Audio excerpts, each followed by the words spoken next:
Dann machen wir da die Simulation Period 21. Und da kommen wir schon an einen guten Punkt, glaube ich.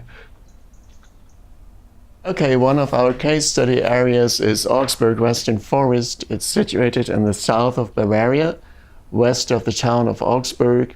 It's a favorable site of 900 millimeters annual precipitation.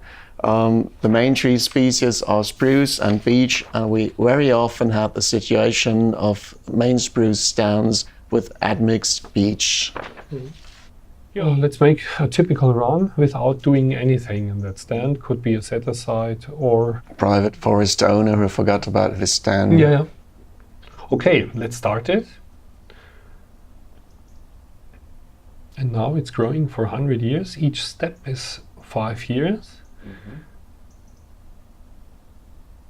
Okay, so what we can see here, we have quite a monolayered forest stand in the end, and and the density is quite high.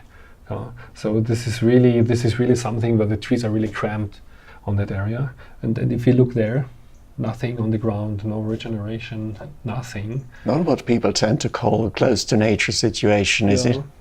Although you had done nothing.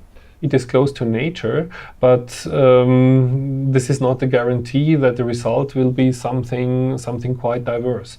Let's maybe have a look on some detailed model outputs. Okay. The species profile index. And this index is expresses something which is often desired by the practitioners, because this value becomes high if we have many tree species in the forest, which usually people and also foresters would call close to nature or very diverse. And there are a lot of cues in literature that this kind of ecological index is quite well linked to biodiversity, to general biodiversity in the forest. But what we can see here, the most important curve is the black one, is already what the pictures suggested, that we are losing diversity by doing nothing. Perhaps in addition, we should say that this is just the time scale up to 100 years, and up from there it could be a development in another way. Yeah, this is quite true. Absolutely really. Sure about that. Yeah, because we just covered 100 years, and maybe if we would wait for another 100 years, we could have big trees breaking down, creating more structure in the forest. But the interesting message is that at least in the first 100 years after stopping any interventions, we did not gain biodiversity, actually we lost it. This may also be modified in ALTERFOR. We will also add indicators covering dead wood, which is accumulating in the forest. Maybe then the balance is not so bad for that kind of forest here, but actually, if we have a look at the structure and diversity of the forest, of the living trees as they are here, we have to state it's clearly a loss. What do you think? Now we have the same initial stand. We could now apply a totally different treatment. So we would now have our virtual forester walking through the forest, selecting promising trees and cutting away potential competitors in order to help them. Okay, let's go.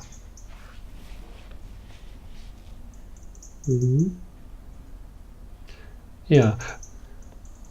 Wow. Okay, something changed. That's really significant. Yeah. If you remember the picture we had before in the end, we ended up with a monolayered, quite poorly structured stand. And here we have now, after the same period of time, we have harvested almost all Norway spruces, and the slower growing beech.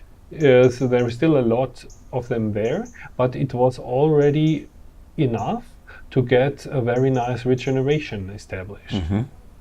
So we have most of them are beech due to the shadow of the previous stand, but we have already some spruces coming up, and if we would continue it, we would get even more spruce, I guess. And the structure is clearly heterogeneous. Maybe we should. This is a good catchword.